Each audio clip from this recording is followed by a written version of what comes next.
My name's Paul Bestall. This is Mysteries and Monsters on the Paranormal UK Radio Network.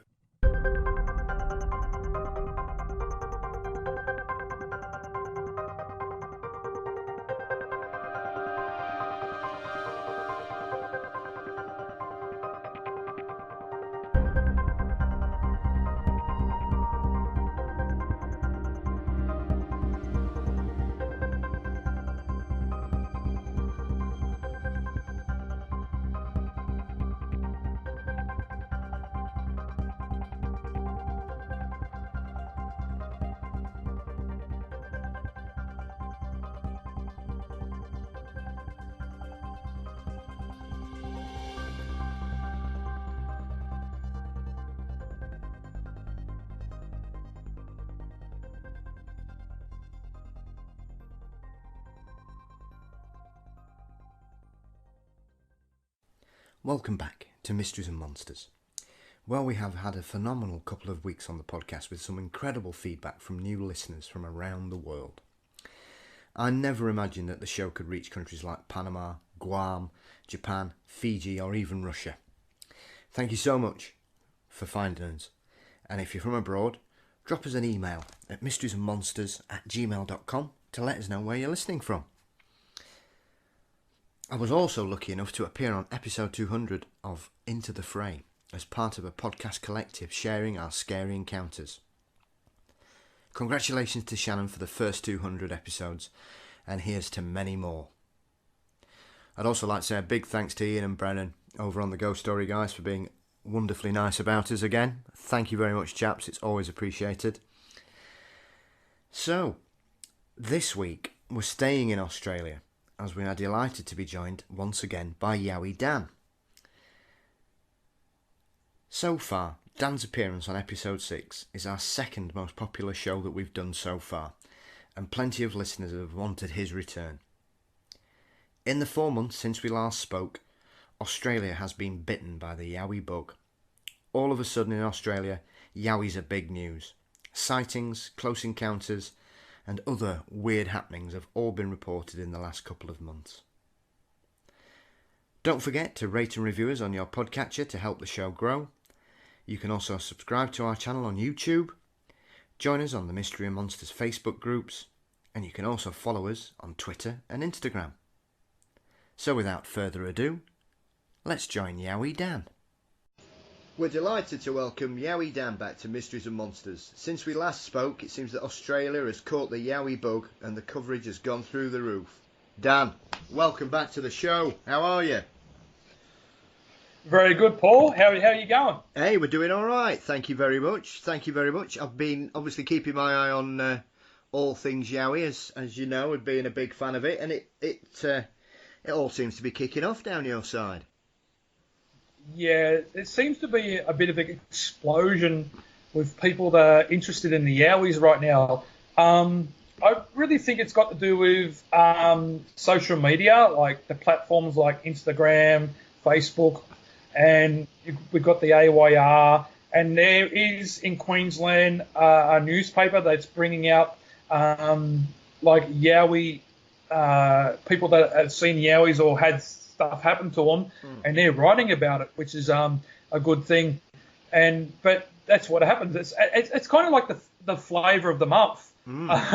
There's a lot of people coming out, which is good because we need fresh witness reports, and it's just given it like a whole new lease of life. And it's a good thing for people like myself, Yowie researching, and the new reports that come out, they give us, and the latest reports, they give us fresh news of what these creatures are doing than the old reports, because the old reports from like the 60s, 70s and 80s and 90s, they tell us what they were doing back then. But the new reports, things might have changed since then. So, it makes a different aspect on what's going on. Yeah, I mean, I saw obviously the big story that came out the last couple of weeks was obviously this lady who lives in Tarzali. So apologies for my pronunciation, Dan. Who's basically come forward with a variety of interactions and behaviours, and she's claiming that they're fetching her presents, and basically she's got this family living on her property. I mean, what do you think to all this? Because it is quite a stunning story that she's come out with. Yeah, well, there is a lot of people that I recently did a talk a few months ago up at Nana Glen, which is in Coffs Harbour, which you got to drive about 6.5 hours north of Sydney. So it's in central, up the central part of New South Wales, and there's a lot of people around there that do research, and they don't bring anything out into the open. They keep it to themselves. Yeah. And a lot of people talk about like these creatures have got infrasound, where they make a noise which can kind of make you feel weird and startle you and stuff like that. Yeah. So anyone that brings out any information, it's all good for us to kind of learn from, and while we're researching, if it happens to us, we know what's going on. So what people got to realise that some people might bullshit, obviously, what's going on. But when you get these stories that are really intricate, like this person's saying, you got to, really, do a bit more research into what they're talking about. And if it happens to you, you kind of sit there and go, hey, this could be, real. So I'm really more on the line of that this person is telling the truth, and these things are actually real, and these things are happening, because it's coming. When these people, they live right on, like, their border of their land is right next to, like, the bush. And this is a thick bush. And some of this is, like, old bush where it hasn't been, they haven't taken it down for logging or anything. This is bush that's been there for a long time, like longer than anyone has been alive. So there's anything could be living in there. So, these are the reports that, you take in and you look at, and then you study them, and then you use it to help you in your own research. So, no, these are reports that are really, really good, and then we're glad that these people are coming out in the open.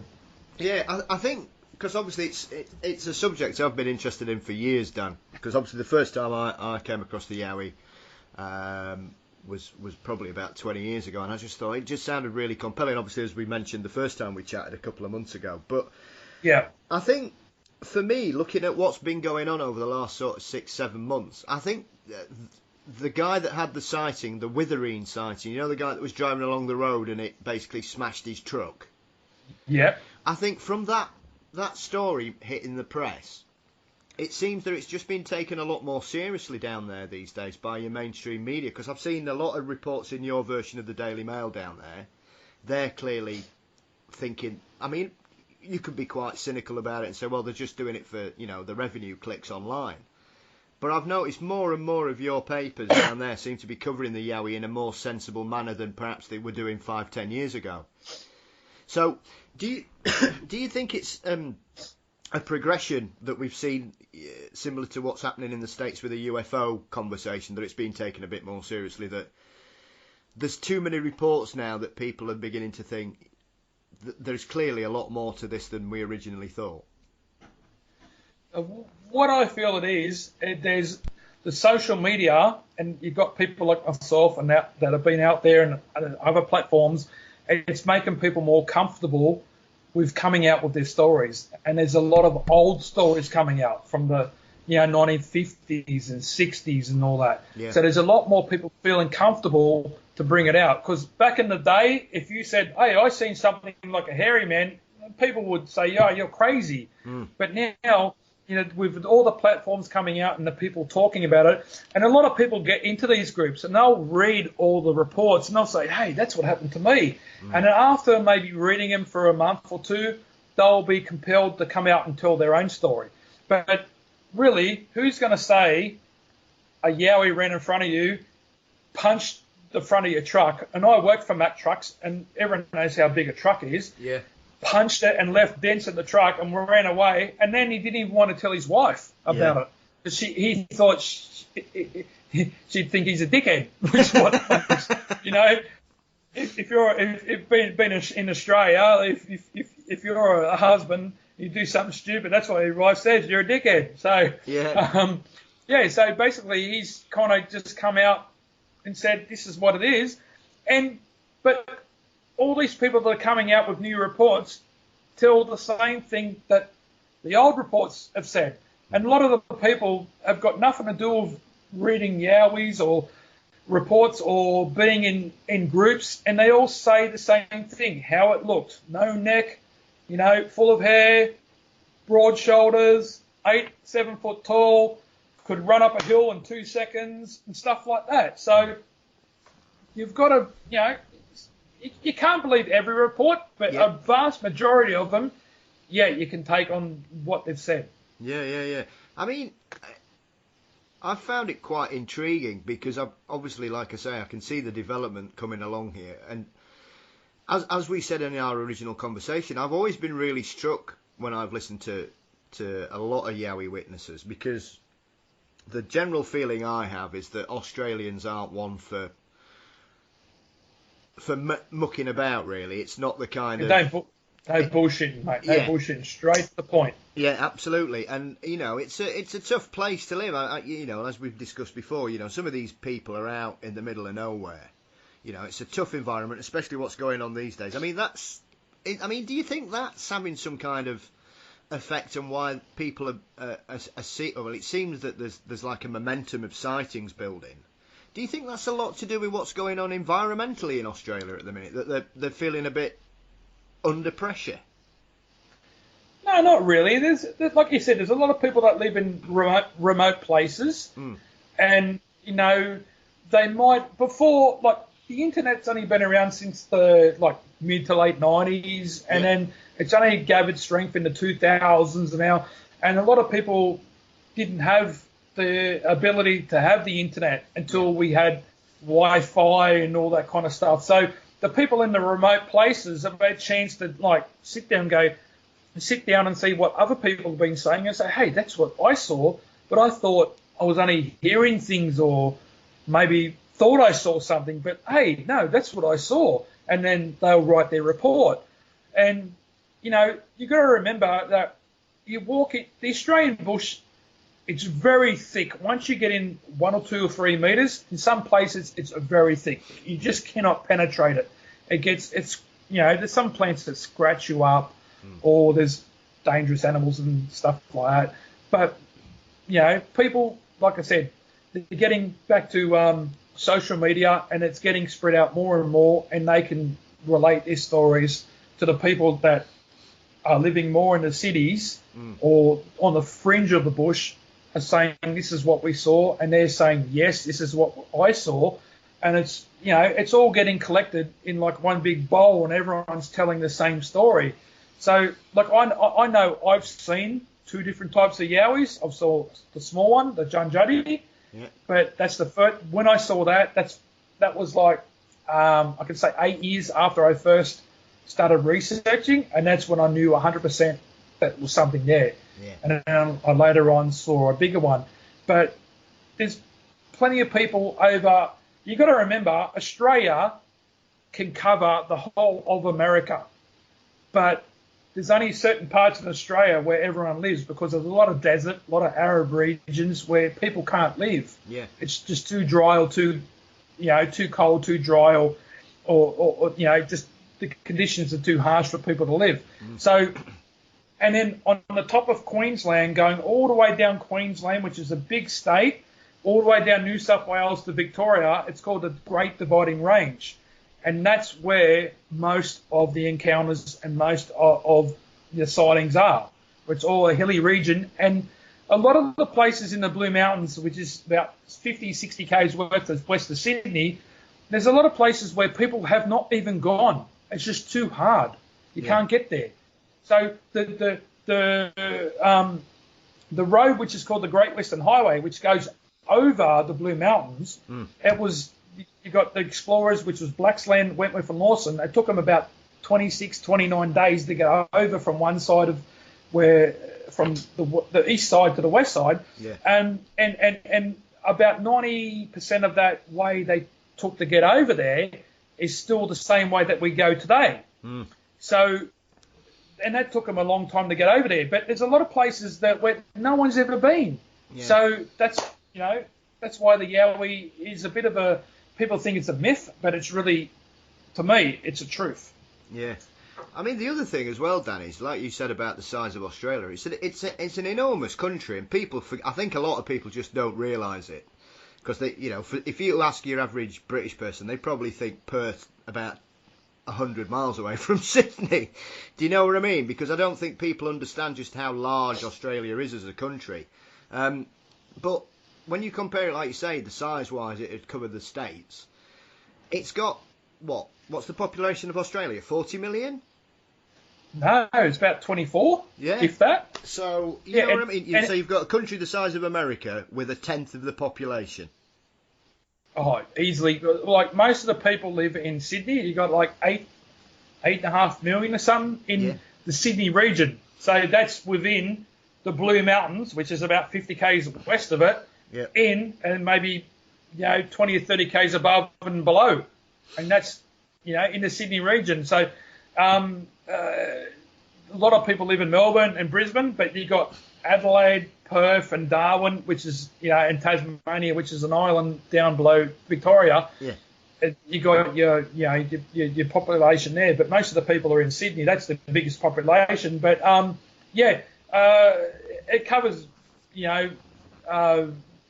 America quite easily, and they got 300 or something million. I don't know how many, but we're battling to get. We've got about 24 million, I think, maybe 23 and a half. Yeah. So, So we're, the reports keep coming out.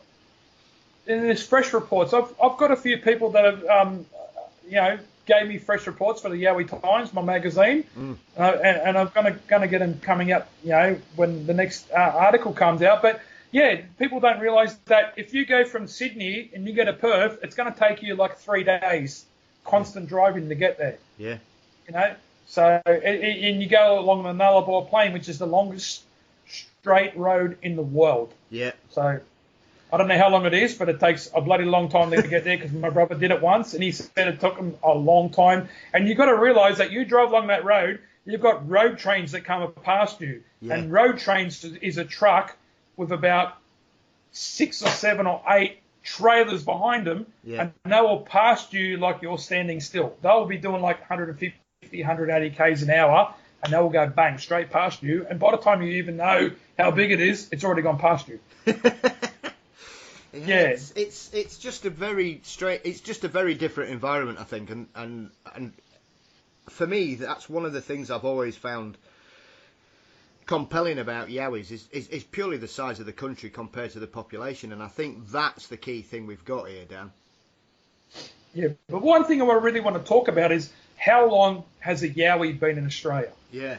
People get there and talk about, all right, what a Yowie looks like and all this kind of stuff. But, all right, so basically they said the Aboriginals, which come through, like, from Southeast Asia, they said they come from, like, India, like Sri Lanka. Yeah. They've come down through Southeast Asia. They've evolved and changed and eventually come down to Australia, which is up from 60,000 years. And they've even found some stuff that's been, like, that Aboriginals have made and stuff that's up to 100,000 years, I reckon. So if you look at it from the 60,000 years that they've been here, there was the last ice age that affected Australia was between 25,000 and 16,000 years ago. Yeah.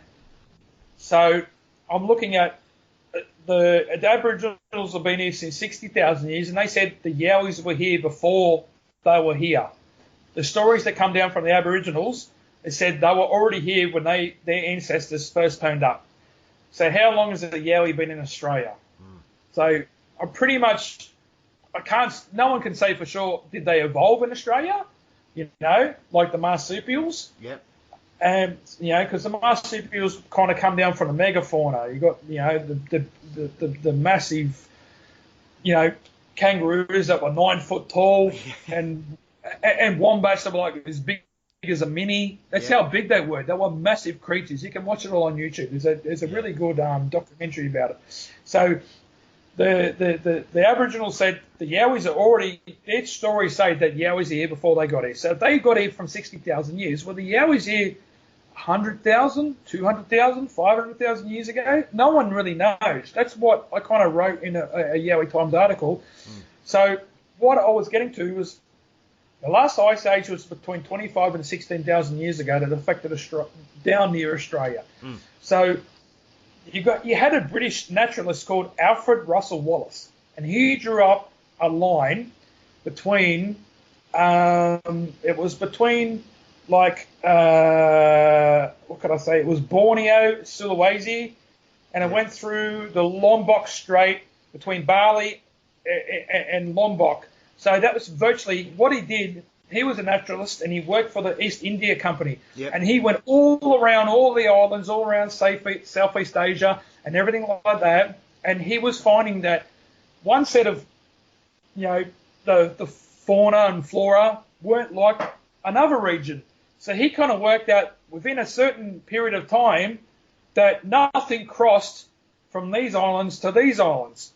So it was like this boundary line separated the ecozone between Asia and Malaysia, which is a transitional zone between Asia and Australia. Yeah. And so he kind of worked out in 1859, he wrote up that to say there's nothing crossed these lines at a certain period of time, but he couldn't say how long ago what it was.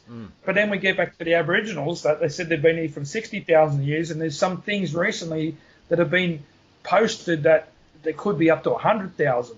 So their stories say that the Yowies were here before they came here. So what I'm looking at was, I wrote an article that you've got the Java man, and you've got the other one from Flores. Yeah, Homo and then floresiensis. you've got yes, and then you've got another one from the Philippines. Yeah. So what I was getting at was is the Yowie related to one or two or maybe all of these eight kind of hominoid creatures, but because it's got down to Australia, and it could have been through an ice age that was much older, that made it possible to come all the way down and travel from the Southeast Asia, say from like Philippines, all the way down to Australia, because every ice age is different, and every ice age lasts longer or it's colder. That I've read about and researched. So it could have come down a couple of 100,000 years ago, but it could be related to these creatures and managed to get down here. And because Australia is so vast and it's like the biggest continent down in this region, it grew bigger to get from one region to another to search for food. But these other creatures, Java and Flores and in the Philippines, they stayed small because they didn't have to travel that far. Yeah. So that's what it's a really compelling story that how long's this creature actually been here? Because I don't think it evolved here. There's no monkeys in Australia, but I think it's come down from the Southeast Asia, and it's evolved. It could be a couple of 100,000 years. Yeah. I mean, that's the key thing as well. I mean, I was talking to a chap called Ron Moorhead the other week, Dan, who's a very well-known Bigfoot researcher in the States, and he was of a very similar theory in regards to the fact that 20 years ago there were humans and Neanderthals, and that was it. And now, since that period, we've found 4 other species of human, or part of the human lineage. So, it just continues to develop, and our knowledge of what happened before, we evolved into what we call ourselves Homo sapiens and humans. The whole story is continually developing, and it just shows that, how quickly this is changing, because, like I say, you've got, the Java man you've referred to, and the new one that was just discovered in the Philippines, and then we've got the Denisovians up in Europe that nobody was completely aware of. They've found new evidence of those in the last few weeks in an area they'd never found them before. I think that was in Tibet. So, it's continuing to develop, and with the greatest respect, Dan, as I'm sure you're aware, there's probably areas of Australia that no one has really investigated or done any archaeological work there. There could be all sorts hiding away in the middle of the country. Yeah, because there's people, a lot of people, look, what I've had recently is a lot of people think Australia's all grassy plains and there's nothing there. it's like anywhere else. There's mountains and deserts and whatever. But, you've got to do a bit of research. Like the archaeologists that find dinosaur remains, they've done a lot of research. There's like a footprint track up in Queensland, I think Northern Territory somewhere. I was reading about the other day. I didn't get too much into it, but they're trying to conserve it and make it into a museum. But they researched the area and dug up and found them. So that's what we've got to do with the Yowies as well. But we've got to look into doing the same kind of thing as them. Like we've got to look into areas and think like, well, they were looking at big dinosaurs that weighed tons. We're looking at something that weighs a couple of 100 kilos. So there is instances here where you find footprints in rocks, and you can tell it's like an old Aboriginal footprint or a man footprint. You got that, but it's very hard to find any evidence of this creature. You just got to. We're researching hard as we can in places where we think that this creature could be, and that's what the research equipment like sound recorders and trail cams. Even if you don't find a trail cam, like you don't find anything on the trail cam that's got something to do with Yowies, long as you can see these animals around that could be a food source. And the sound recordings, I've had a lot of sound recordings where for some reason they don't really pick up the recorder. They just walk near it. But the trail cam, I think they can see the IR like anywhere else. So the sound recorder is a really key piece of research equipment that will, you can tell with something hopping past. But I've got sound recordings where you can tell there's things actually walking past in bipedally. And that's what a lot of people say when they have their encounters. They said it was not hopping like a kangaroo, because people that live near the bush, they hear the kangaroos and the wallabies hop all the time. But when you hear something walking like on two legs bipedally, that's what really spooks them out, because they say, I can't see this thing. What's a person doing in this bush? But I can't see it. And that's what spooks them out. What is it? So it's, but Australia is very vast and it's very hard to get every spot, and I don't think we'll ever will. Yeah, I mean, it was interesting. I know you touched on it a few moments ago, Dan, in regards to the theory of infrasound being emitted, causing people to feel frightened or whatever. And obviously, that's something that certain Bigfoot researchers ascribe to certain Bigfoot sightings, that there's a very similar parallel. So do you think that's because people have looked at Bigfoot research and tried to apply it to the Yowie, or do you think that they're just trying to come up with this explanation to why some people get this sense of dread despite not actually physically seeing something? Well, actually, I've had something happen to me once like that. If anyone in Australia knows where Wentworth Falls is, it's not far before Katoomba, which is the Three Sisters, which is the major area for people to go to see a lookout and stuff. Yeah. But I went to the right of the Wentworth Falls, and it's called Valley of the Waters, and you go down there, and it's just virtually a waterfall that keeps going down the landscape. And so I went down there, and I had something, that I kind of felt really weird. And I've been hiking previously that for about 10 years, and I just didn't feel like normal. And I'm just going, I don't feel sick, anything like that. And then all of a sudden, I smelt that kind of like sulfuric kind of dead kind of smell, and I went, hey, something's following me here. And I've been down that track probably 10 times before that, set up some gear. Yeah. And this time it just felt different. And I felt really weird, and I started feeling sick in the stomach. And that the only time I can say that I knew I was getting followed by something that I could not see, and I tried to lay down on the track, and I got my camera out, and I had it filming, And I actually left the camera on the track, and I kept walking away to see if something come over the hill, because there was a bit of a hill there from where the trail went. And I kind of like walked about 100 metres away and stayed there for about 10 minutes because I felt crook. I walked back up, got my camera, replayed it, didn't see nothing, and the smell went away. And people might say, oh, it could be a smell from a dead plant or this and that. But no, I've been in the Blue Mountains that many times. The smell's not like that. And I kind of went, I think this is the first time that I've felt a kind of infrasound, that something kind of like hit me before. That happened to me before I smelt the smell, and I started feeling a bit offish, like maybe I've had like 3 or 4 beers kind of thing. Yeah. And I'm like, gee, I feel like a cheap drunk here. I've had 2 or 3 beers and I'm already pissed. Anyway, but I'm sitting there going, what the hell is going on here? And then I started thinking about people saying infrasound, and I'm really not.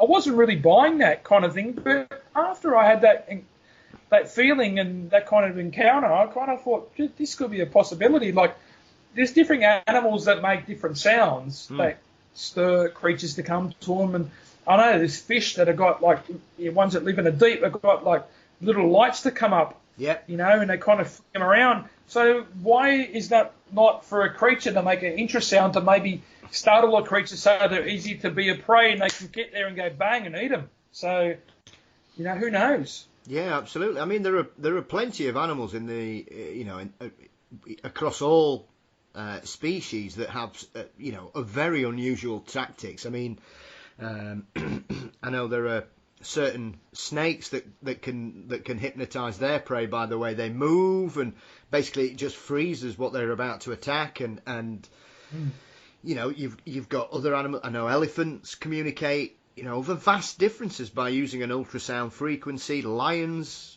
apparently give off whales as well. I mean, you think of how loud a whale song has to be to travel the depths of the ocean, Dan. I mean, there are parallels across the animal kingdom. So I find it extremely unusual that we, especially whales are mammals. So, and if we're talking about large hominids, they would have to be some part of the mammal kingdom. So it's not beyond the realms of comprehension that if there is something there, like you say, because it is something that seems to affect Yowie witnesses and Bigfoot witnesses, that some people get this incredible sense of fear or just a really bad feeling about something. And like for you guys in Australia, that the only thing large enough to perhaps put you about a bit would be a large roo. But then again, if you've got a large roo bounding about, you're going to hear him. Yeah, we get large roos, but we do get the large pigs. Yeah. Which is out in the bush, and they're kind of like, if you get a large pig around, everyone's more scared of them than the roos. Yeah. Because they're like really big, mate. They weigh tons. Yeah. That's how big they are, and I've seen them, so they're pretty big. So, but if you get a big male roo, that's I'll tell you one really story. There was a place up at Gosford, which is about an hour north of Sydney. This is back in 1989. I was in year 10 at school. Yeah. So I was near the end of just leaving school. And it was called Old Sydney Town. And it was basically like when it was set up like when the English first come over and set up the town, and they were dressed up in the old English, army uniforms, and there was it was all different things about, how Australia was when the English first colonised Australia. So me and my mates are walking around, smart, and saying, oh, yeah, we're good, we're in year 10, whatever. Yeah. We walk around this, building, and there's this kid from another school. He must have been about 10 years old, and there's this grey kangaroo. He's got him around the back of the neck, and it's kicking him in the chest. Ooh. And he couldn't get away, and it just kept kicking him. And the kangaroo's it wasn't a big kangaroo, but for a 10-year-old, he was purple and blue. He couldn't breathe. It just kept kicking him in the chest. He just could not breathe. And then people think kangaroos aren't dangerous, but if a young kid gets grabbed by the back of the neck by this kangaroo with big claws, could cut the back of his neck, my mate had to go up there and start fighting this kangaroo like it was in a boxing match because it wouldn't let go. Yeah. So he's punching it in the head, and then we're trying to get this kangaroo off. We finally got the kangaroo off, and we kind of gave this kid mouth to mouth and brought this kid to life. And we got some of the boys to go and get an ambo. Yeah. And we got this kid to life. He was purple and blue from this little kangaroo. It was probably about 5 foot tall. Absolutely, this kid was dead if we didn't save him. So that's how bad, the kangaroo is. And that's the big males are like 7 foot tall. If they grab you, like you're in trouble. Oh, so they're not like Skippy and they hang around and go, hey Sonny, the old Skippy from the 1960s and 70s. Hey Sonny, that's where all the terrorists are over there. Go and tell Ranger Hammond to go and get them. But the female kangaroos are pretty placid, but the males, when it comes to mating season, they grab you, mate. You're either going to get scratched, and they could nick like an artery, or with this poor young kid, and like we got kind of awards saving the kid. So. Yeah, we just walked around like we're, smart Alex. Yeah, we know what we're doing. Next minute, we see this kid getting smashed by this kangaroo. Next minute, my mate just starts punching the crap out of this kangaroo.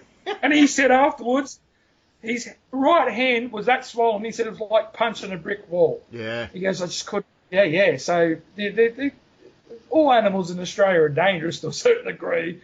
And but the Yowies, they are the same as the other animals. If you, like anything, you get them on the wrong day or it's the breeding season.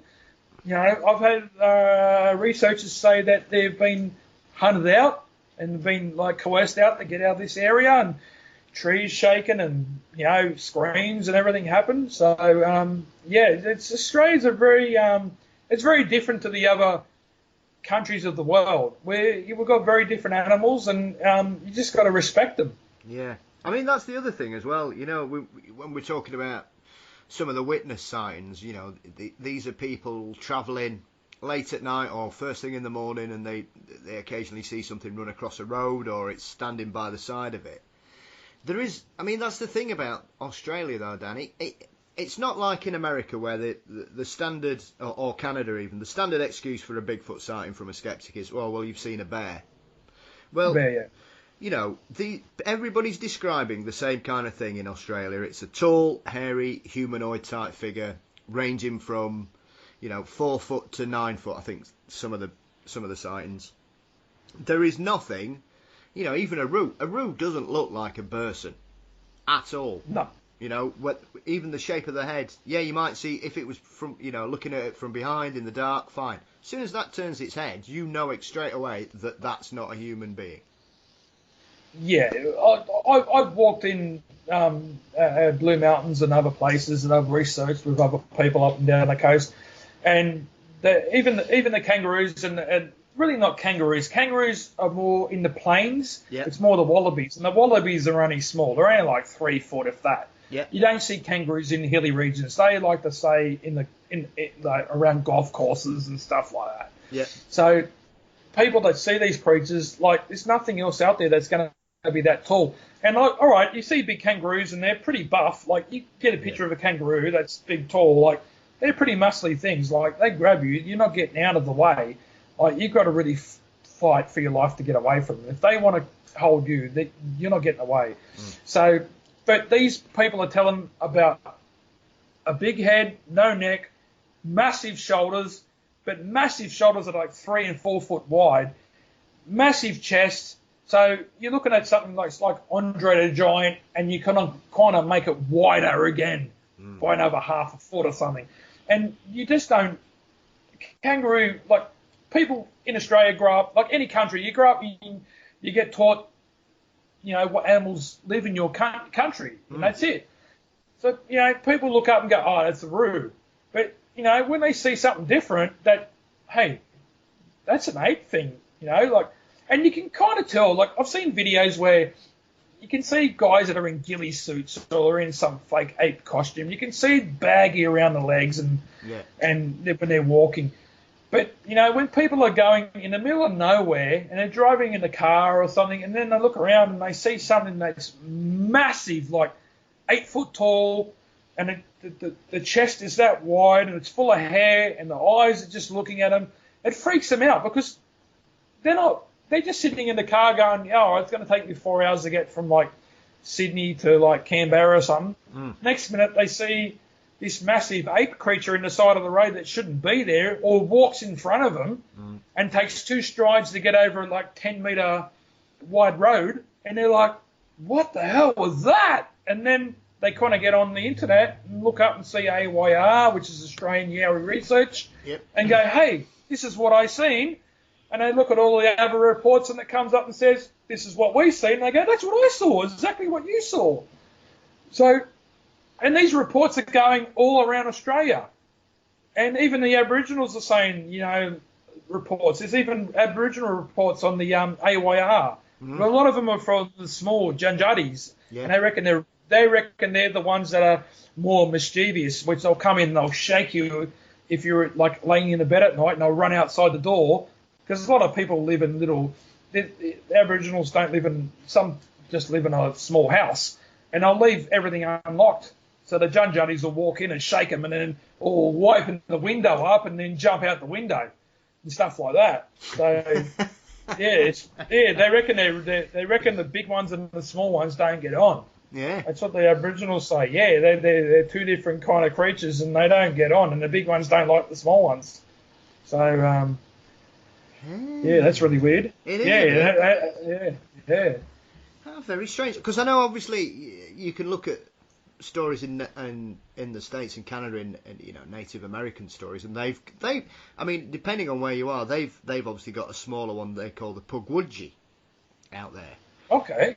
Which is which is very similar in the kind of, their description of it is very similar to what you've said there about the Aboriginal. It's classed as a mischievous trickster type creature, and it's a small. Is that America or America, or is it in Canada? It's just around the border area, so the northeast and the northwest. That's what I thought. Yeah, so that's what I thought. It's more about Canada way. So yeah. Yeah, but that's a very similar, especially the behaviours. They're classed as being very tricksterish and mischievous. Yep. And they're always up to, well, not no good, but they're always just being a pain in the ass. It's the general. It's like they're like about a clan of 2-year-old kids. They just want to make your life like hell.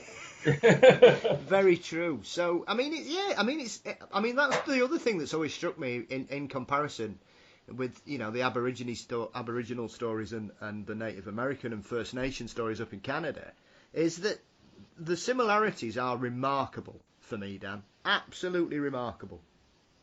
Yeah. Well, the stories that the natives tell, which is Aboriginals and the American natives, they just tell what they've seen, and it just goes along from father to son, or mother to daughter, and they just keep it going. And it doesn't. Their stories are really intricate, and they remember them. It's not like Chinese whispers, where I can tell you something, and by the time it gets to 10 people, it gets back to me, it's a different story. Yeah. They seem to have the ability to tell a story, and that story stays the same. Doesn't matter how many generations hear it, because with Europeans, the Chinese whispers kind of gets just. I'll tell you a story, you tell my wife, I'll tell your brother, you tell your sister. It just gets out of fashion. It gets everywhere. It's like, what's going on? So, but they seem to have that knowledge that, it's in their makeup. If your auntie, uncle, whatever brother tells you that story, you tell it to your son, and they tell it to their son and their daughter and sister, whatever, it stays the same. And the stories from the American Indians and the Aboriginals, and even some other areas in Southeast Asia, they all tell the same thing. How they're mischievous and they'll do this, but they won't want to hurt you, but they want to just like stir you up and be like little kids, and like when you're trying to sleep in the morning, they'll come and jump on your bed to try and wake you up, and you're like, what, go away, kind of thing. Yeah. That's what they are, because that's what the Aboriginals say. There's a few on the AYR audio reports where they're just trying to be asleep, and they'll come running in and jump through and ransack the place in about 10 seconds and run out. And then they all wake up and go, what the hell are the Junjuddies? But in Western Australia, they call them brown jacks. So there's a few different names for them all over Australia. Even the Yowie the Aboriginals didn't say it was a Yowie. The Yowie was kind of made up, from a European name, but they got different names for them, like Dooligal and and Quinkin. The Quinkins were like 12-foot creatures up in Northern Territory, stuff like that. So the Yowie is more like a European name. It was kind of like a Yahoo, and they kind of got blended into be Yowie. Yeah. And so it was like the first. Do the Aborigine tribes, obviously there are different tribes for different areas of the country, Dan. Do they all have a different name for the same creature? Well, you've probably got so many tribes in a certain area will have the same name. Yeah. But then it goes like there's. You look at. I'll give you, for instance, just in my area, there's a suburb called Yunora. Yep. And that was after Yunora tribe. And you've got Warringa, and that's up near the coast, up near where Manly is, and that's another one. You've got Parramatta, which is place of the eels. Cabramatta, place of the snakes. They're named after tribes. You've got Yaguna. There's that many tribes. Like, if you don't believe, you can't realise that there's that many. You just got to realise that in the whole of Sydney, you probably got like 50, 60 tribes. Yeah. Within maybe 100 kilometres of each other. They're all different tribes. And they probably weren't big. They're probably maybe 20, 30 people in every tribe, maybe a little bit more. But there was like that many tribes around that after a certain area, the name might have changed. So you've had Dooligal. That's one I know. You've got, John Juddy, and you've got the Brown Jack over in the Western Australia. But I know there's plenty more names I don't know of. I haven't really gone into the names from the Aboriginals, but there was that many tribes that in the Sydney region, it's not funny. You got plenty of tribes because a lot of the names for the Sydney suburbs are Aboriginal names. Yeah. So if I've gone to a place called Marramara National Park. That's an Aboriginal name. Parramatta, Cabramatta. Yaguna, like Yunora, Warringa. There's all them kind of names like that. They're all Aboriginal names, and they're usually after it's the name of the area, but a tribe of a different name lived there. But they called that name, like Parramatta, the land of the eels, because in all the Parramatta River, there was heaps of eels. Yeah. So in Cabramatta, it was probably like heaps of brown snakes. So they called it Cabramatta, which means the land of the snakes. Yeah. But the tribe that lived there was a different name than Cabramatta. So it was, I haven't got into the Aboriginal names, but but there's that many Aboriginal tribes around Australia. There is thousands. There's a lot of them. Yeah, fascinating. So the last time we spoke, you were undertaking a new project. You were doing a documentary called Track. So how's that going, Dan? Yes, that's it's a documentary that's been made by Attila Coldy, and he's made plenty of documentaries about UFOs, paranormal, and everything like that. And he got into it because he was kind of filming for a UFO documentary and had a Yowie encounter. But this was way back in like 2003. And where this happened, I had a similar thing happen to me, where if you go to the Three Sisters, where a lot of people do, which is in Katoomba, you go to the Three Sisters, and if you look at the Three Sisters, which is an old Aboriginal story about three sisters, and I'm not sure of the story, but they've got put into stone, and if you look south of that, it's Mount Solitary, and just to the right of Mount Solitary, just before you see it go down, that's where I've camped, and I had a stone thrown at my tent at about 2:30 in the morning.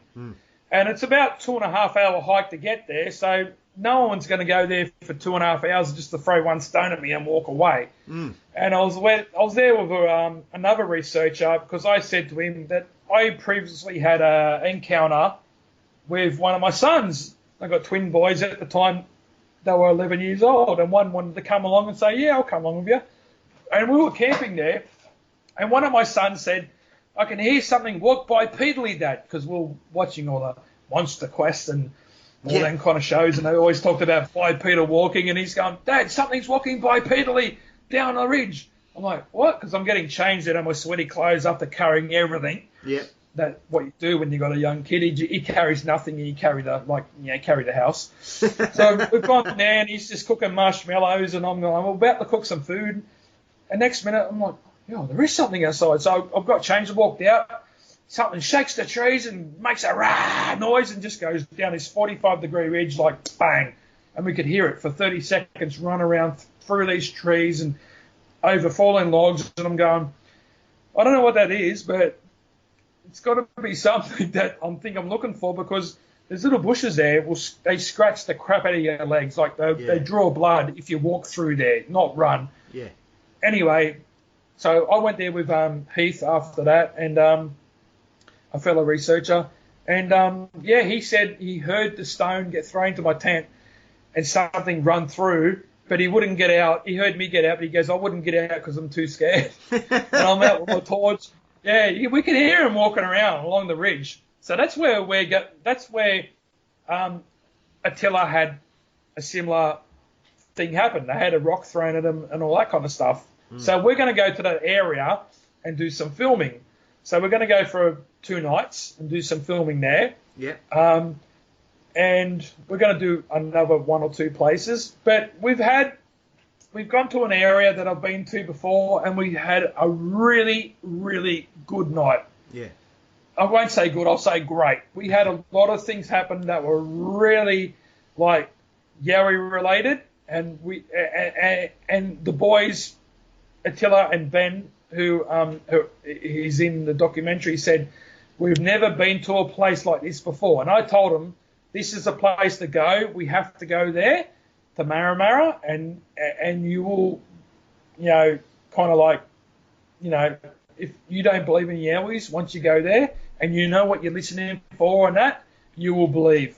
And no, we come out of that night, and they were just like, we've got to come back here again. We've got to come back. So we're probably quite possibly going to go back there. So I've been there about 4 times, and I've had like recorded howls, vocalizations, wood knocks. I've had something crawl through the creek, which is a bipedal creek. I'm sorry, not a bipedal. Sorry, it's I've got that on my mind. It's a what do you call it? Tidal creek, and it's walked through at chest height in freezing cold weather in July, which is the water's just like minus, and then come through the bush, and other people camping there got out of their tent, made a big fire, got the torch out, pointing into the same bush as us, and heard this creature run up the ridge. So with that night, there's been a lot of we got a lot of interesting finds, and I won't say what happened, but it's a really eye-opening night that will be on the documentary, and I've watched the first 10 minutes of the documentary, and I said one thing to Attila. I said, Attila, gee, I look good, and he said, that's what I'm here for. I'm here to make you look good. And I said, if you can make me look good, mate, you can make anyone look good. And no, but I'll say one thing. I've watched like every documentary you can see about Yowies or Bigfoot or anything, like the Nat Geos and the Monster Quests and whatever else is out there, Expedition Unknown and stuff that Josh Gates does. But one thing about what Attila's done, he's filming researchers and what researchers do, like myself and Ben, and there's a couple other researchers that he's gone to film as well. And he goes out with them at night and asks them questions, what's going on and stuff like that, which we haven't had in Australia. And he does it to a degree that you just want to see more. Like, I've seen the first 10 minutes because we did a bit of filming the other night, and he showed me the first 10 minutes, and I went, look, I know what's in there. I know what is going to be in all the other stuff, but I want to watch it because it just wants me to see more. It's like when you see like a series and you watch the first episode and you just can't wait to see the second episode. Yeah. It's just awesome. I just went, Attila, you have done an absolutely fantastic job at making this something that it just draws you in. It's just like, I can't explain it, how good he's done this. It's really, really good. And I know he takes the time and the effort, and he's just the little details. That's what the main thing is about it. The little details that he wants to get fine. And sometimes we might be doing things like walking along a hiking trail to get to where we want to do. And he goes, nah, you didn't do that properly. I want you to do it again. I want this to be perfect. So, it's something that I'm really happy to be in. Like, I'm really glad I'm going to be in it. And it's going to be something that I hope that, look, we're hoping to get a second series out of it after the first one, and it might get to be something even bigger and go around Australia wide. But at the moment, I think people are going to be really surprised how good this is going to be. Look, I watched the first 10 minutes and I went, oh, this is fantastic. This is awesome. Like, and like I'm in it, and I'm looking at it going, gee, this is great. Like, mate, you've done a perfect job. I've never seen better. So I know people might think, you're beefing it up because you're in it, but no, you got to watch it, and he tells you why he's in it, why he's doing it, and all that, and he's really good at how he videos everything in certain angles and all that kind of stuff, and the questions he asks us while we're out there, what did you see, and all that kind of stuff. He knows what he's talking about, and he knows how to film a documentary. He's done plenty of them. Yep. They're already on like Netflix, Amazon Prime. So he's not an amateur. He knows what he's doing, and he's been around doing the game for a while. And I've known him for a long time, and he's really he just knows his stuff, and that's all I'll say. Yeah, I mean, as we touched on last time we spoke, Dan, I'm astounded that it's taken this long for someone to actually do a film or a documentary about the Yowie. I am absolutely astounded. I mean, maybe it's because I wouldn't, I'm not bigging myself up. Maybe I know a bit more about the subject than some people or general public, certainly. But it's something I've always been, like I said to you earlier, I've been fascinated with these creatures since I first heard of them about 20 years ago. And I don't understand why nobody's really embraced this before tracks kind of come along, because it's a subject for me, and I think there's enough sightings that would compel you to think we need to do something here, because with the greatest respect, there are thousands of films about Bigfoot, even Mothman. There are hundreds of documentaries about something that happened over 13 months. We're talking about, when we compare that to the Yowie, which is a consistently reported story that goes back before, Western expansion into the country. These stories go back thousands of years. So I just don't understand why it's taken so long. I mean, I'm delighted. I can't wait to see it. But I don't understand why it's taken so long for somebody to grab this story by the scruff of the neck, Dan. Well, the reason is it's money. You've got to have enough money to do this. Time, and plus get the right people that you think that are going to, have got the right, I've got a lot of data. Like, I've got a lot of sound recordings, a lot of a few videos, and you want to get the right people to put into that documentary. Attila come and asked me, he sent me an email, I'm going to make a documentary, would you like to be into it? I said, yeah, no worries. I said, I've got some stuff and I've got it on the internet already. I'm happy to give you anything I've got. And but then you've got to look at, Australia's really, really big, and there's a lot of people that they talk about the Yowies and stuff, but they might have a lot of information.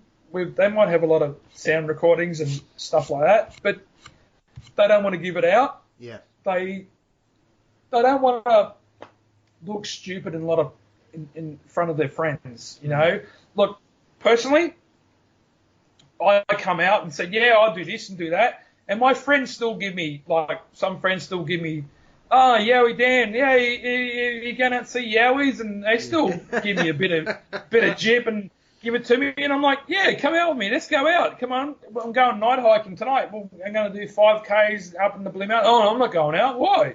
It's easy walk. You don't have to be fit. No, I'm not going out. Why? What, are you scared of drop bears? And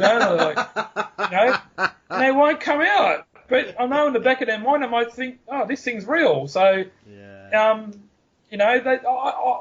still get it, but I just laugh at them and go, yeah, I'm into it. But I'm doing documentaries and I'm having fun. And what I say to a lot of people is that I met a lot of good people, like great people that I never would have known if I didn't do all this stuff. And we have a fun time out, and we'll have camp outs, and we'll go and search for Yowies. And if we don't find them, we'll have a few beers and have a bit of a laugh afterwards and camp out for a few days and stuff like that. But, you know what? A lot of times there's been a lot of, like, animals that they thought that was extinct, and researchers like Yowie researchers or people looking for thylacines or whatever have videotaped or taken a photo of some bird that's supposed to be extinct or a quoll that shouldn't be in that area. Yeah. And then they send it into national parks, and that shouldn't be there. That's the first time it's been filmed in 60 years.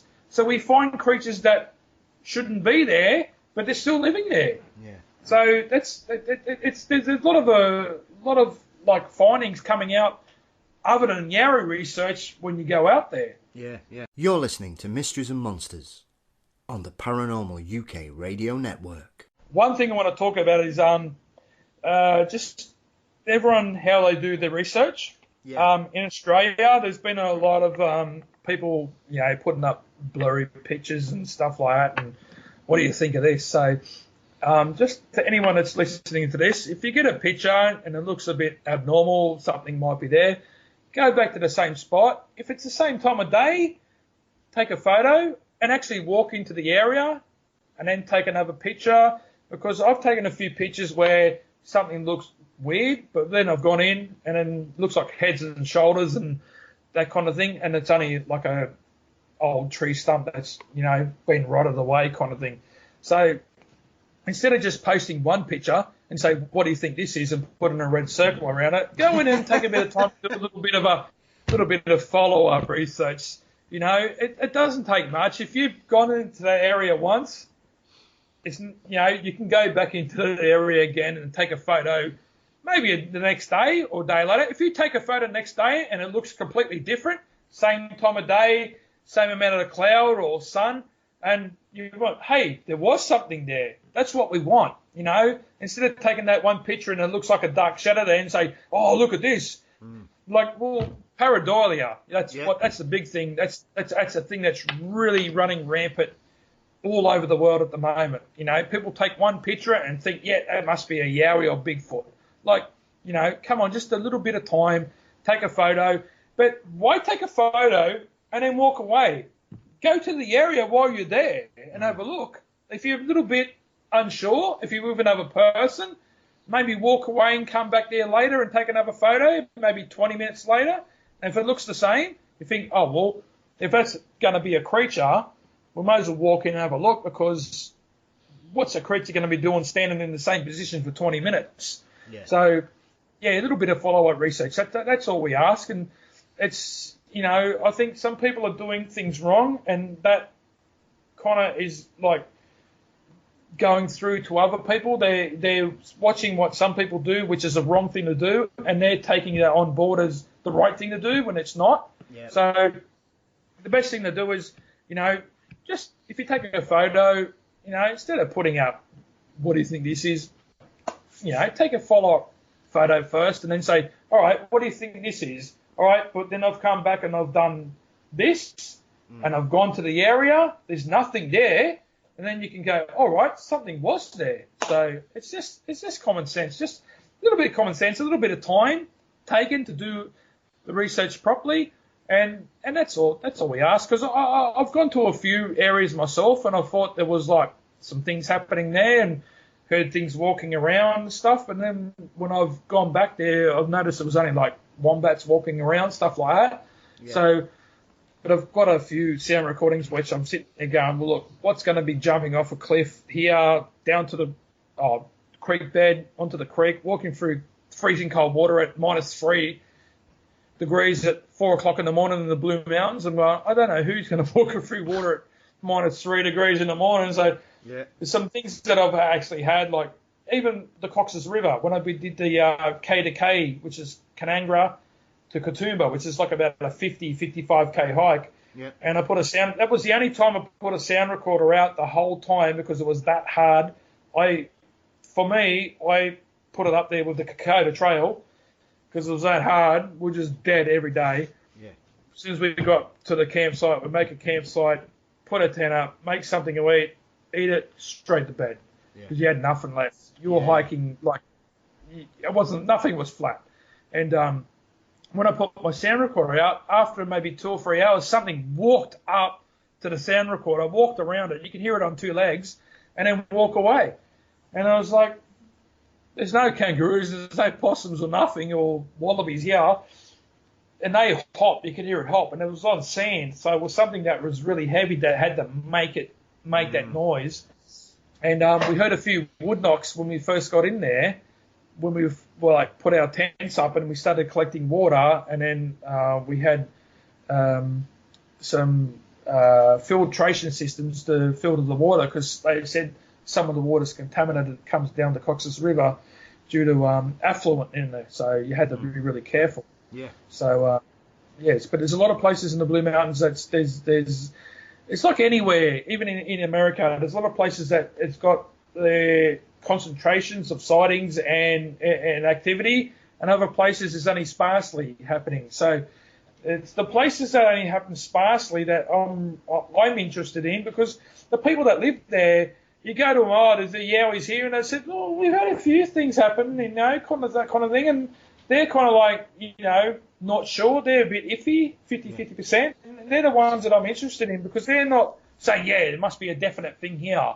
They're the ones that are saying that, there's something weird happening, and they live near the bush, and they know all the noises from the creatures that live near the bush. And when they hear something weird and they tell you about it, then they open up. They're the ones that I take interest in. I mean, the other thing that is always kind of, the size of Australia and the terrain, Dan, I think essentially rules out hoaxing because, with the greatest respect, the Australian bush is not the kind of place somebody who's an inexperienced person should be running about pretending to be something, really, because, there is all kinds of dangers, even from the terrain, the temperature, the creatures that could be underfoot. And like you say, you've got to go miles sometimes from anywhere. Nobody in their right mind is going to drive for 5 hours to hide in a bush on the off chance that somebody walks past. Are they? No, exactly right there. But it's the terrain. It changes vastly from place to place, but and it's all hospitable. It doesn't matter if it's mountainous or dry arid region or desert. Like it's over really hot or really cold, or you've got plenty of snakes, you've got your ticks, leeches, you've got everything you can imagine, and some things you can't imagine will come and bite you or do something to you, and you don't know. You might be allergic to them. And we'll put it this way, the last time we did filming for track, we all walked out with a tick. Yeah. We all had ticks on us. Yeah, we all had a tick. And these ticks, if you don't get the head out of them, they get into your system, they're going to kill you. Yeah. So we all had ticks. I wake up and I'm like, what's that sore? My missus, what's that? I said, it's a tick. It's the first ever tick I've ever had. But I got a tick because we did walk through, like it was all ferns, and they were pretty high. They were about like 5.5 foot high. So we're walking through ferns. And actually, we tried to we inflated the SS Yowie, which is a little inflatable boat I've bought. So I nicknamed it the SS Yowie. Yeah. But unfortunately, where we wanted to go across the tidal creek, it was low tide and it was all muddy. So I walked in there, and I was up to my knees in mud. Oh. Anyway, by the time I got in the middle of the creek, I was on top. I was out of it, and I'm like, "Come on, boys, we can go over." They go, "No, we don't think so." I'm like, "All right, we'll stay across the other side." So I had to come out, and I had to, take all the mud off my legs and everything. and we still got a lot of things that night. That was the Marimar, one of the Marimar nights. But I got the inflatable boat and called the SS Yowie. So the boys had a bit of a laugh about that, and I said a few fellow researchers, SS Yowie, and they put the text at SS Yowie. So I said the SS Yowie hasn't been officially, brought out yet. I might have to get like a bottle of bourbon and crack it on the side and say, no, I better not waste bourbon. Yeah, get something you don't want to drink, Dan. Don't waste Foster's. Foster's. Yeah, don't waste good bourbon on that, mate. No one drinks Foster's here. Anyway. So, when's the film going to be due out, Dan? Look, that's up to how long it takes a teller to make it up. Like, I've only seen 10 minutes of it, and we've been doing it for about 3 months, so it's a time-consuming thing for a teller. He does it all by himself, and he's really good at it. So I've been told end of this year or the start of next year, so you're probably really looking at the start of next year, like February, March, or April or something like that. But it depends on who picks it up. It could be like Netflix, could be Amazon Prime, it could be something like that. It's going to be one of them platforms. Yeah. I'm not sure. It's up to Attila. He's the one that's, it's his little baby, and I'm just involved in it. And but when it comes out, we'll let everyone know and have a bit of a talk about it. But no, it's really interesting going to places and being there with fellow researchers that are on the same level as you, and you pick up certain things that people that don't research Yowies, like, they won't necessarily pick up. Oh, what was that? You hear that noise over there, or did you hear that little vocalization? You pick up things after you've been doing it for a while that gives you, like, like you can say, hey, there's something there. Just concentrate on this area of the parabolic dish because something might happen. And more than likely, after a couple of minutes, you bang, would not, right where you got your parabolic dish. So it's all about anything. You research stuff long enough, you might research lions and tigers or kangaroos or whatever it is. Yeah. Their habits and what they're liable to do, and you just sit there and just you might wait 10 minutes, but they'll give you what you want. You record something interesting, but like I said before, like we both said, the Australian bush is so big. People think it's like plains and it's open and there's kangaroos hopping around like in Africa. It's very different to what people think, and it's very harsh and it's very dangerous. Absolutely. I mean, it's one of those things, I think, Dan. Have you noticed? I mean, because obviously you've been doing this for nearly 15 years yourself. Yeah. So have you noticed over the last, 3 to 5 years, more people are coming out looking for Yowies as the information and the internet spreads it around? Have you noticed an influx of people just going for a wander around the bush badly prepared? Well, it's like I said before, it's the flavour of the month. It's just people coming out from everywhere because of the platforms available now, and the amount of people telling what they saw. And there's people coming out that's saying, I saw this in 1950 or 1960, and I was out with 3 mates, but I don't want to say nothing because, they make me feel like I'm an idiot. But yeah, there's a lot of people coming out and they're telling their stories, and they're all the same.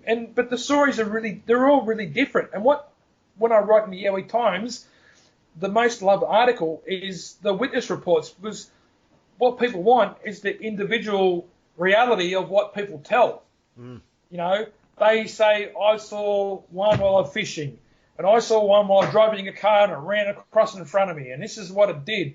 And people just want what it did in different occasions. And that's why a lot of the audio reports from the AYR are so fascinating, because they're all different. Yeah. People are doing different things. They're swimming in a creek and they're driving a car, which is like, you've got to remember, if you're going to drive from like the top of New South Wales to the bottom, it's going to take you like a day and a half or something to do that.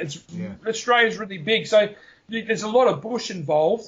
Once you get out of from Sydney, south or north of Sydney, it's just constant trees. That's all you see. Yeah. And then I drove from Canberra and I had to drive to the really towards the coast to see the guy Rusty, who does the Rusty 222 channel, and he said to me, "Watch out when you get to Braidwood because there's a lot of roos there." And I drove along in my car, and we were doing it about 10 o'clock at night, and there was a kangaroo right in the middle of the road on the double lines, and it was about 7 foot tall. But I wasn't worried about that one because he was facing to my right because I knew he was going to hop that way. I wasn't worried about the one on the white line on the corner of the road. If he did one hop, he was going to hit my car at 100 k's an hour. My car was wiped out. They virtually ruin your car. If they hop out, they're like hitting a brick wall. Yeah. And then most times they hop away, and your car is just like virtually written off. But yeah, the Australian bush is very harsh, and there's a lot of stories coming out there, which is really good. That's what we want. We want fresh stories. And I've got a few people that I've recently got in contact with, and I'm going to go out to a new fresh encounter, which is around the Springwood area in the Blue Mountains. One of the latest subscribers said he knows a lady and the son that had an encounter there, and I've gone to the Springwood area and camped about 10 times. Yeah. And every time we've gone there, there's always been some sort of activity happening. And I want to know exactly where they saw this thing, and I'm going to ring them up and have a bit of a talk and try and get them to show me whereabouts, they saw this creature and what happened, and then put it in the Yowie Times. And what I'm doing with the Yowie Times, I was going to do it every month, and I'm doing it every 3 months after this August issue. The main reason why I'm doing that is because I'm trying to give everyone time to get a good article. Yeah. Like every month, it's not every month. Like I've learned after 2 years now, there's not always stuff that comes out. There's not always a sighting or someone doesn't get anything to write about. Not everyone can get a chance to research like myself. And what I want to do is I want to go back to setting my sound recorder and my trail cams out, and what I get, I can write in the Yowie Times. And everyone else, after 3 months, they will have something, and they might write a 10-page article. So it might go from being, instead of 40 pages one month, it might go to be like 80 or 90 for every 3 months. So you get a massive big issue, and it might take you like 2 months to read it if you kind of spread it out. And I want to keep the Yowie Times, and I want to have it. I want to keep the articles good. I don't want to have them compromised with people writing articles just because it's the next month and let's get an article out, and people read and go, that's not really that good. But you sometimes with researching with the Yowies, sometimes things get a bit quiet and nothing much happens, and then all of a sudden, yes, everything happens. Like it's that time of the month, and they're all like. I even discussed on one of the, this is the latest article in the Yowie Times about the breeding patterns of the Yowie. No one's gone into that. So basically what I said was I looked at 3 different apes, which is the chimpanzee, the gorilla, and the orangutan. Yeah.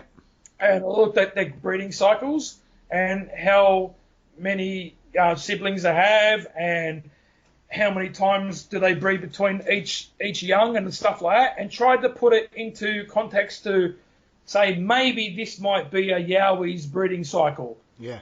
They breed this many times, blah, blah, blah. I won't go too much into it. You've got to read the Yowie Times to get into it. But I'm trying to put that into it because not many people talk about that kind of stuff. Because how many Yowies are in Australia? Is there hundreds or is there thousands? Because there's scientists that said that there's got to be a certain many of individuals to make it like that they can keep going. They, like if there's only a couple of hundred, it might be enough for them to keep going, and they die out in 10 years. Yeah. I think is it around the population has to be at least 500 for the gene pool? It's something like it. It's got to be. I've heard. Yeah. So, look, if you look at Australia, you've got New South Wales is huge, Queensland's even bigger, Victoria's a bit smaller, but then you've got Northern Territory and Western Australia, and Tasmania, which is really nothing there. It's just the thylacine, and South Australia. But it's mainly down the eastern side, which is Queensland, New South Wales, and Victoria. Yeah. And like in Queensland and New South Wales and some parts of Victoria, there's no one's ever been there. And like Australia's over 200 years old, and no one's ever been there. You just like you could hike in there and you just get lost. Yeah. You know, so so like you said, the gene pool's got to be so many, you know, different genes for them to keep going. So I'm trying to just put the question out there to people to get them thinking, like, how old is the Yowie in one article, and then how many is out there? Like, how do they, like, look at humans. We can breed every 9 months, but do Yowies only breed when it's, like, a good season? Like, we're in El Nino now, and in the Sydney water, which is just, it runs all down from the Blue Mountains and goes to Lake Burragarang, and you can see that from the end of King Tablelands Road. It's called McMahon's Lookout, and it's really low. Yeah. Like, they're already saying now that we might have water restrictions where you can't even hose your car or hose your gutter, stuff like that. And you can only do this after 10 o'clock in the morning and after 4 o'clock in the afternoon and stuff like that. Yeah. And I think it was over a decade ago, we had water restrictions, and there was people in cars driving around. If you were doing the wrong thing, they come and fine you $250 for using the water wrong. Yeah, so that's how it's getting. And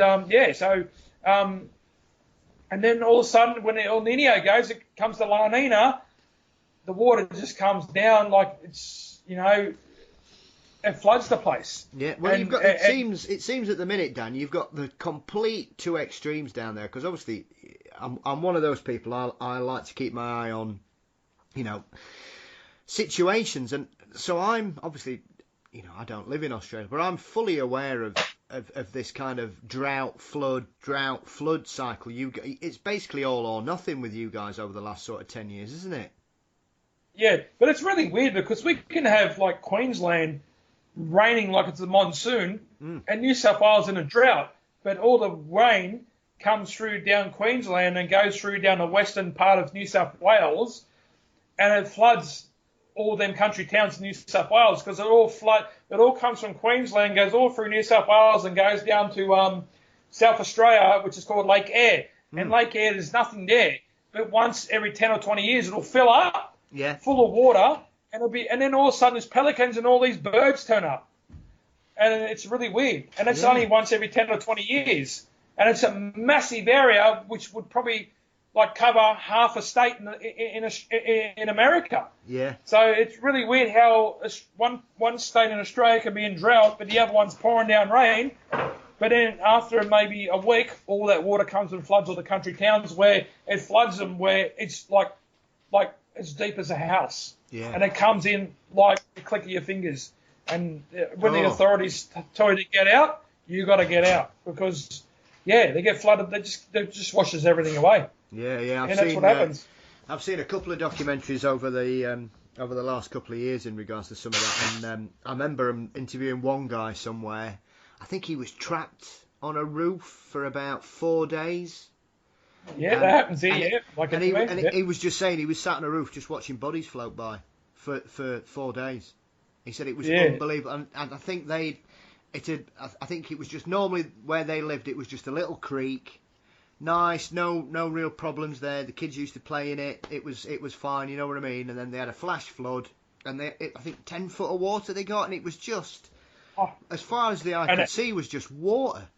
Yeah, and if you get swept into it, you're gone, and you don't get found again. You're under tons of mud, and if it's not that, you get fire. Yeah. And the last big fire we had was in like Victoria. We call it. We had a big bad one, but when I was growing up in the 80s, called Ash Wednesday, and it just burned everything. But this one was called Black Monday, and it was in Victoria. And they virtually, the authorities didn't really give anyone, like, they gave them notice, but not soon enough. Yeah. And a lot of people died, and it come and burnt a lot of towns and a lot of small towns in Victoria, and it come in that quick. And so it's all about you got a flood or you got a fire. And then they're the things that, you know, people say, well, what about, animals like yowies, how are they going to survive? I'm going, well, what about kangaroos? What about wallabies? What about wombats? They all survive. Yeah. Like, it doesn't happen everywhere. You got high ground and low ground. And, like, you look at the yowies, when they're always near some sort of mountainous region. Yeah. The Blue Mountains, you've got Springbrook.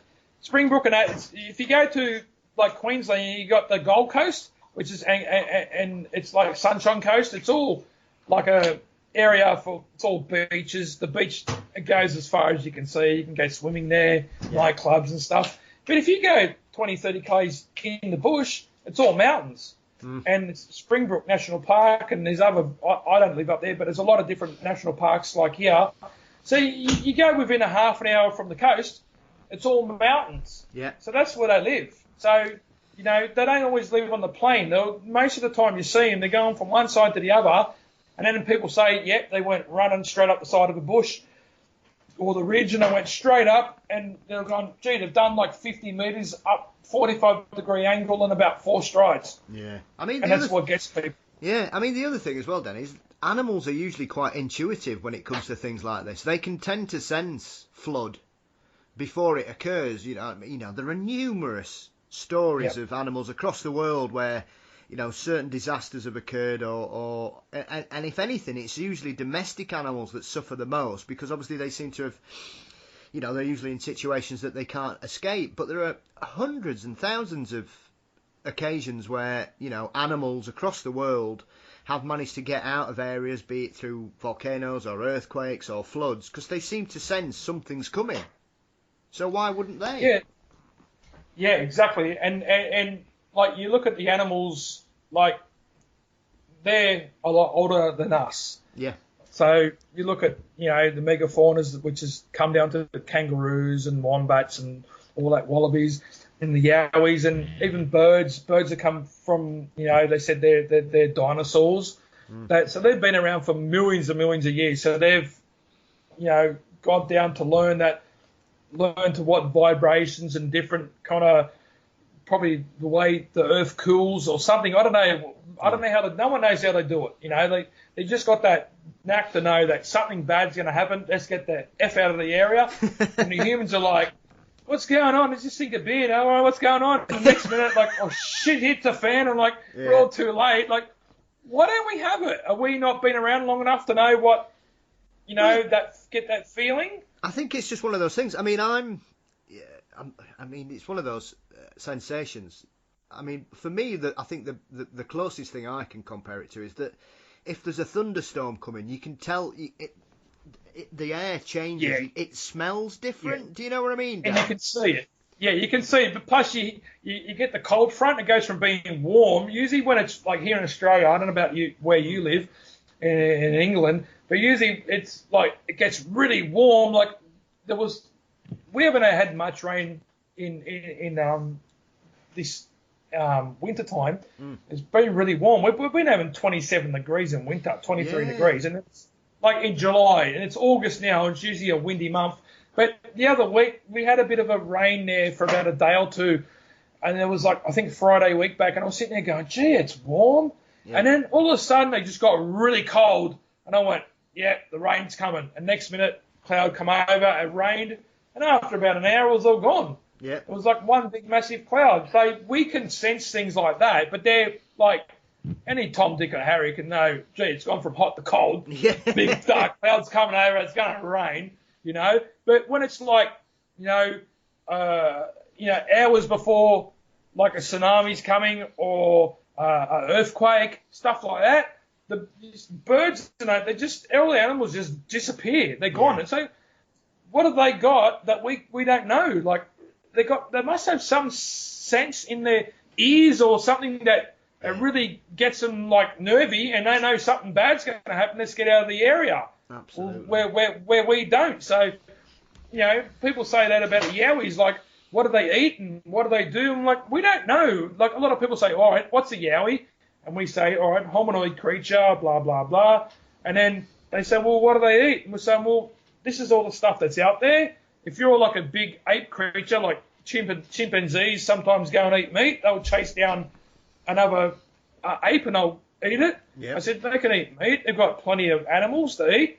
There's plenty of, different rats and rodents, and you got wallabies and possums and whatever else out there, plus wild dogs and cats and everything. So there's heaps of food out there in the bush.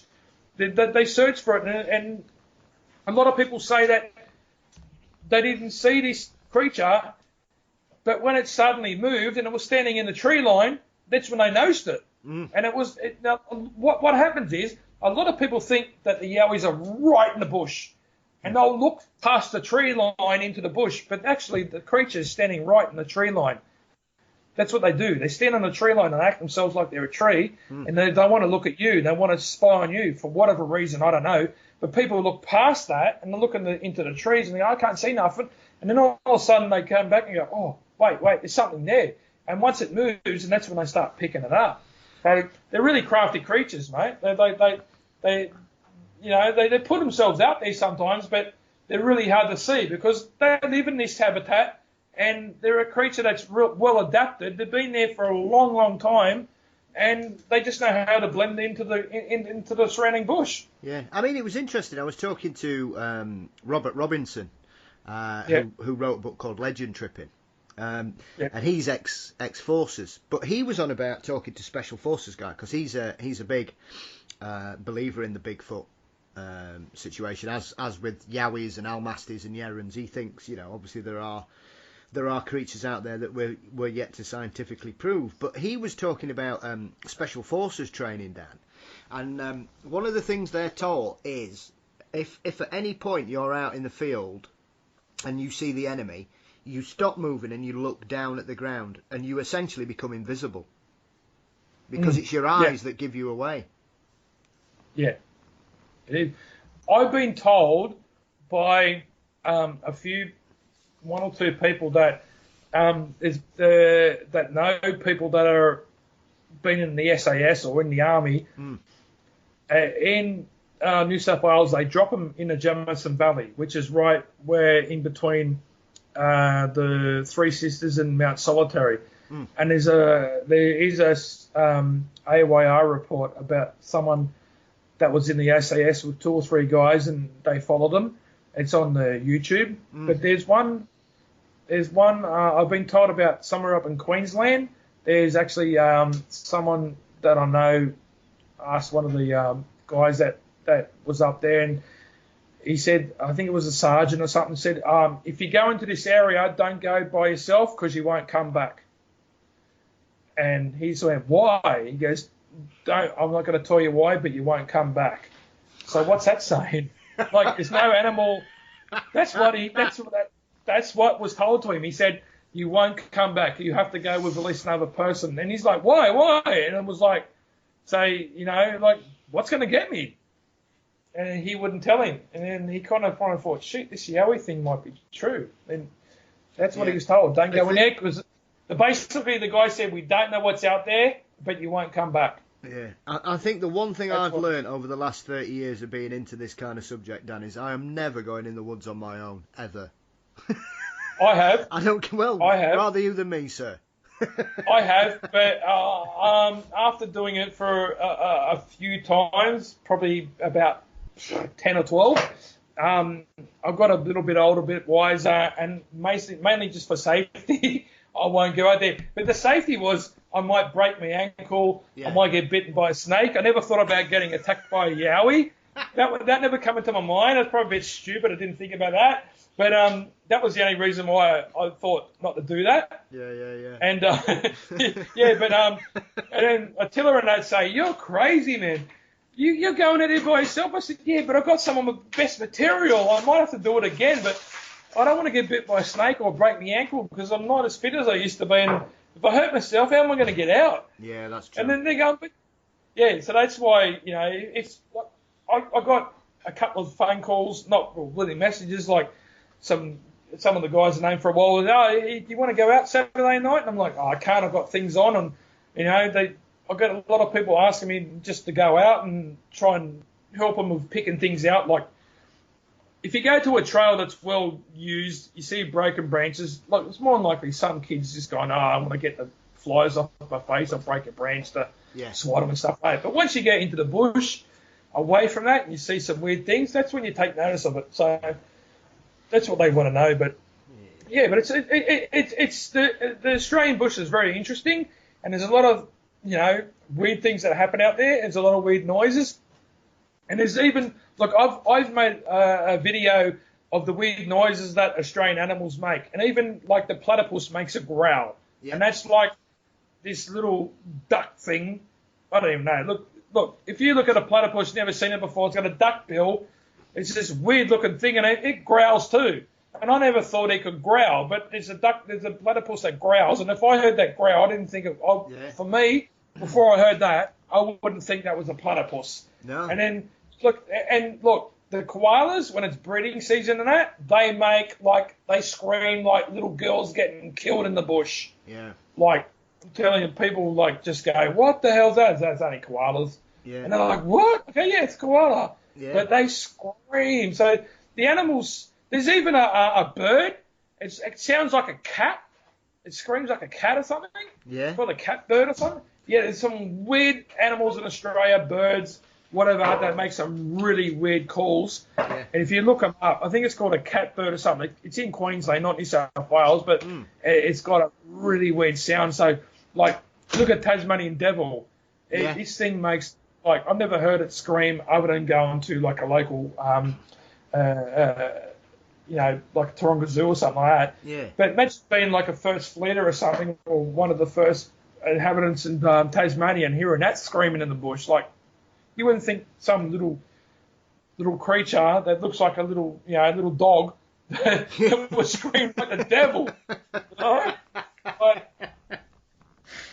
So, you gotta like kind of take a bit of research to learn what animals are in there, what birds, creatures, and what kind of noises they make. And then when you hear them, you can kind of pick out what they are, because a lot of people go out there, hear a weird noise, saying it's a yowie. Yeah. No, it's not. It's not. You've got to take a bit of time to learn what could be out there and what's in your region. So that's why I made a video up of all these different animals, and it goes from dingoes to platypus to deer, because we've got deer in Australia. They've been introduced to foxes. Some of the foxes, they even sound like little girls screaming, and they're just like fighting. Foxes screaming is if you've never heard it, it's terrifying the first time you hear it. Oh, it is. So it's all different animals. Even we've got introduced species, and plus our native ones, and there's birds and there's owls that make whoops. Yeah. So there's owls that make a whoop like a gorilla makes a whoop. Yeah. And people say, it's a yowie. I'm like, no, it's just a bird. That's a bird. So yeah, you got to take a bit of research and take a bit of time to research all these things before you go out and say, yeah, this is what it is. Yeah. So, so that's what I do. I get there and hear a weird thing, and then I'll get there and I'll look up, what's a weird owl noise that makes this? And sometimes that's what it is. And that's how I've worked out what things are. So a lot of times I'm out there and I take people out for the first time, and they're like, oh, what's that? And I go, it's just an owl. And what? And they're all freaking out. It's just an owl, mate. It's just a bird. Don't worry about it. And they think it's some sort of weird creature that's going to kill them. And I'm just sitting back in my chair, got my bourbon in my hand. It's just an owl, mate. Don't worry. It's all good. All good. Don't worry. There's nothing. But when things start walking around bipedally and that in the bush, that's when I say, hey, we've got something here. Yeah. So, but you still got to take your time and research your areas. And a lot of areas that have got a lot of history, they still produce results. It's not like they've been there 100 years ago and they're gone. They're still there. It might not be in the same amount they were 100 years ago, but they're still there. We've got a bay here in New South Wales called Yowie Bay. And then you go to the Canberra and there's like Devil's Canyon, Devil's Peak, Devil's Creek. Why is it called Devil? Like, why? There must have been something going on there. So, but there's a fellow researcher, Dave Reed, that lives in Canberra, and he's trying to find out why they called them all devils. But he goes, I know one that's called devils because the sound that comes out of the area, it sounds like there's a devil there, and there's no such thing as a Tasmanian devil on the mainland. They're all dead, so they're only on Tasmania. So he goes, I don't know what's screaming there, but it's certainly not a Tassie devil. So I want to go down there when it gets a bit warmer because Canberra gets into the minus. Yeah. Like, it's not Canberra in the summer. It's like in the middle of like New South Wales. It's the capital territory of Australia, Yeah. where all the politicians are, and they, make all the stupid rules. Anyway, and it gets really cold in the winter, and it gets really hot in the summer. So, but there's been a lot of researchers come out of that area that have had some good results. So I want to go down there a few times, but I just haven't had the time at the moment. But yeah, Dave goes, he's knows a lot about tree scars from the Aboriginal tree scars, and where they've made shields or something from the bark and all that kind of stuff. So he's right into that. So he knows a lot about the area, and he's got a YouTube channel, Dave Rowan Reed, and he talks about everything about the Canberra area. So if anyone wants to look at that, just look up Dave Rowan Reed, and he talks about a little bit about the. He goes out and discusses. He might only 5-10 minute videos, but they're really informative. And if anyone wants to ask him any questions about Canberra, and he's got some great knowledge of the area because he's grown up there all his life. Yeah, fantastic. Right, so Dan, where can everybody catch up with you? How do they get hold of the Yowie Times? And what's next for you going forwards, my friend? Well, if you want to subscribe to the Yowie Times, it's Australian Yowie, lowercase, so Australian Yowie at gmail.com. And basically, we're still in the progress of making the track documentary, which will come out more than likely early next year. But when it comes out, everyone will know about it. And we're basically just getting out there and looking for signs of the Australian Yowie and trying to get the best evidence we can, because there's still a lot of people out there that think it's just a fictitious creature. It's just something from the dream time. But there's more and more people coming out there telling stories that we've seen it.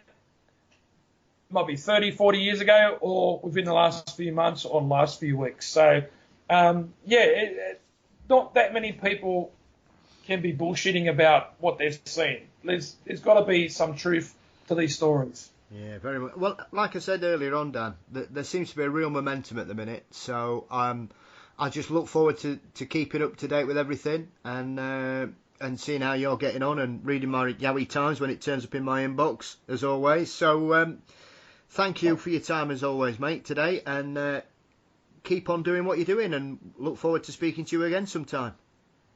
All right, thanks, Paul. But the Yowie Times will get released in about 5 days' time. And after this one, it won't be out until every 3 months after this. So it just gives us more time to get information to make it a good read and keep the standard up. So, yeah. But anything that comes up about if someone's driving a truck and a Yowie wants to jump on it and do a planking or whatever they wants to do. I won't get into anything else. And he wants to do something, and I'll say, Paul, come on, we've got some stories. Let's get out there. But look, I've gone out there plenty of times by myself, and I have been freaked out where I do not want to get out of the tent. But there's a lot of times where, look, nothing happens, and you're just not in the right area at the right time. But it's like anything. But anyway, we'll keep pursuing this creature. And like everyone that's on all the YouTube channels and all the Facebook channels, we're all trying to find out what this creature is. No one knows what it is, because that's what we get asked. What is this creature? No one knows, but we can only give our theories and what it is, and hopefully in the end we'll find out what it is, and answer some questions. Brilliant. Well, listen, thanks again as always, Dan. It's always fascinating to have a good chat with you about the Yowie. You keep on doing what you're doing. You stay safe out there, and we'll speak soon. All right, my friend? Will do. Thanks, Paul. I'll catch you later. You're very welcome. Take care, Dan. Okay, bye.